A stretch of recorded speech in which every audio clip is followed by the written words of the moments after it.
السلام علیکم دوستوں، میں امید کرتا ہوں آپ لوگ خیریت سے ہوں گے۔ دوستوں، آج پھر آپ کے سامنے ایک بہت زبردست ریئیکشن ویڈیو کے ساتھ آ گیا ہوں، جو کہ مولانا ایم قاسمی صاحب کی ہے۔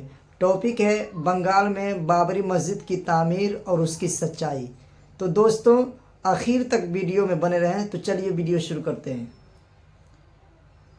السلام علیکم ورحمۃ اللہ وبرکاتہ۔ بنگال کے اندر ہمایوں کبیر صاحب نے بابری مسجد کی بنیاد رکھی۔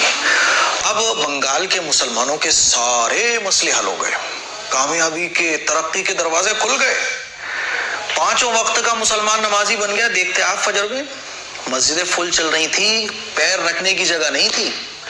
سارے مسلمان اب سنت کے مطابق زندگی گزارنے لگے، حرام سے بچنے لگے۔ اب تو کامیاب ہو گیا مسلمان ہندوستان کے اندر۔ ایسی ہی کچھ فیلنگز بہت سارے لوگ دے رہے ہیں۔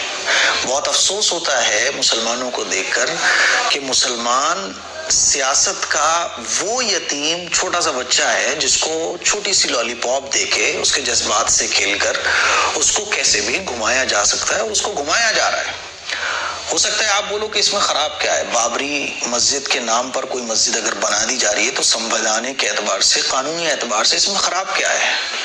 تو بھائی صحیح ٹائمنگ بھی تو کوئی چیز ہوتی ہے، صحیح وقت بھی تو کوئی چیز ہوتا ہے، صحیح جگہ بھی تو کوئی چیز ہوتی ہے۔ صحیح بات اگر صحیح ڈھنگ سے صحیح وقت پر نہ بولی جائے تو اس کا نفع کم، نقصان زیادہ ہوتا ہے۔ صحیح کام اگر صحیح وقت پر صحیح طریقے سے نہ کیا جائے تو اس کا نفع کم، اس کا نقصان زیادہ ہوتا ہے۔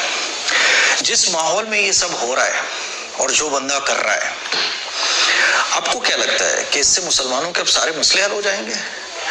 اور میں مسلمانوں سے کہنا چاہتا ہوں کہ شیطان آپ کو کیسے پھنسا رہا ہے، کیسے آپ کے جذبات کے ساتھ کھیلا جا رہا ہے، کیونکہ مسلمان بہت جلدی ایموشنلی بلیک میل ہو جاتا ہے۔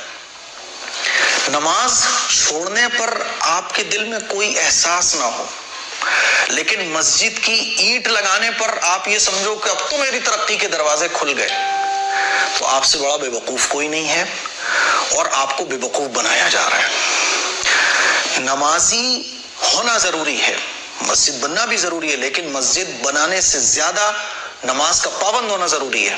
آج آپ دیکھیے کہ ہمارے ملک کی مساجد جو ہے نا وہ رو رہی ہیں فجر کی نماز میں۔ کتنی مسجدیں ایسی ہیں جہاں پر امام صاحب اکیلے نماز پڑھا رہے ہیں، کتنی مسجدیں ایسی ہیں جو ویران پڑی ہوئی تھی، پھر لوگوں نے اپنے بھینس جانور وغیرہ باندھنا شروع کر دیے، وہ مسجدیں کھنڈروں میں تبدیل ہو گئیں۔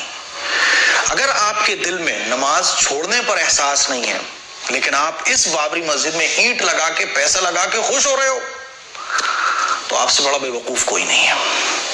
اور اس سے مسلمانوں کے مسئلے حل ہونے والے نہیں ہیں، کیونکہ حکمت بھی کوئی چیز ہوتی ہے۔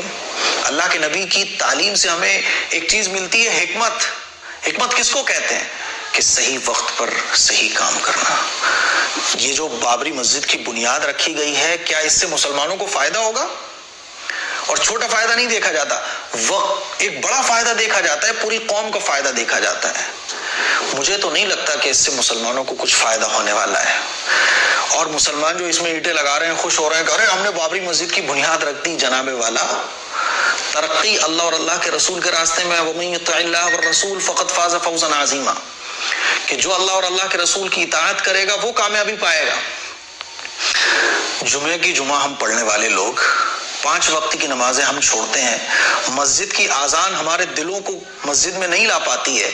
اللہ کے حکم حی علی الصلاح، حی علی الفلاح، آؤ کامیابی کی طرف، آؤ نماز کی طرف، اس کو ہم روزانہ 5 بار ڈینائی کرتے ہیں، اور ہم یہ سوچ رہے ہیں کہ اس مسجد کو بنا کے ہم کامیاب ہو جائیں گے، اس مسجد کو بنا کے ہم اپنی تقدیر ملک کے اندر بدل دیں گے، اس مسجد کو بنا کے ہمارے پولیٹیکل بہت سارے فائدے ہو جائیں گے، اس مسجد میں بڑھ چڑھ کر ہم حصہ لیں گے، اب تو مسلمانوں کی تقدیر ہی بدل جائے گی، مسلمانوں کی ایجوکیشن کا مسئلہ حل ہو جائے گا، مسلمان جو ہے نا کامیابی کے شخر پہ پہنچ جائے گا، اب مسلمان کو کوئی ہرا نہیں پائے گا، ساری نفرتیں ملک سے ختم ہو جائیں گی۔ تو آپ سے بڑا بے وقوف کوئی نہیں ہے۔ معذرت چاہتا ہوں، ورنہ اتنے سخت الفاظ میں بولتا نہیں ہوں، لیکن کیسے شیطان ہمیں بے وقوف بنا رہا ہے کہ جب نماز چھوڑنے پر آپ کے اندر احساس ختم ہو جائے، یعنی نماز چھوڑ کے آپ کو کچھ برا نہ لگے، لیکن اس طرح کی مسجد بنانے پر آپ کو خوشی کا اظہار ہو۔ آپ کو اصل جو کامیابی کے راستے ہیں اس کی طرف آپ کی کوئی توجہ نہیں ہے۔ ایجوکیشن، سود سے بچنا، نکاح کو آسان کرنا، اللہ اور اللہ کے رسول کی سنتوں اور طریقوں کے مطابق زندگی گزارنا، اتحاد اور اتفاق کے ساتھ قوم کا فائدہ دیکھنا، وہ طریقے ہیں جو آپ کو کامیابی کی طرف لے کر جاتے ہیں، ان کی کوئی فکر نہیں۔ لیکن اس طرح کے جو پولیٹیکل ایشوز اٹھتے ہیں، اس میں آپ سپورٹ کر کے اس طرح کے نیتاؤں کے ساتھ کھڑو کہ آپ یہ سوچو کہ اب قوم کی پوری تقدیر بدل جائے گی، تو یاد رکھیے کہ صحیح ٹائمنگ، حکمت بھی کوئی چیز ہوتی ہے۔ آپ میری ان باتوں سے کتنا ایگری کرتے ہیں کامنٹ کر کے ضرور بتائیے گا۔ السلام علیکم ورحمۃ اللہ وبرکاتہ۔